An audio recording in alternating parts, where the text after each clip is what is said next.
Install Android 11 on Moto G5G Plus via LineageOS 18.1. Please check the description for important notes and all the download links. First download ROM and GApps packages, then transfer the downloaded files to the phone storage, link is in the description below. Step 2. Boot your device into TWRP recovery. Once in TWRP, click on Wipe, Advanced Wipe, and select the check boxes, as shown in the image, excluding internal storage. Step 4. Swipe the button to wipe the device. Step 5. Go back to the recovery main screen, and tap on the Install button. Step 6. Navigate to the storage, and select the ROM zip file.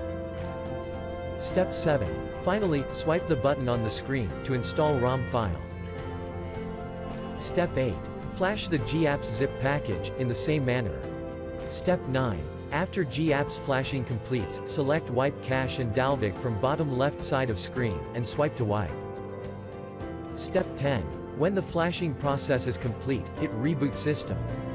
That's it, you have successfully installed the ROM on your device.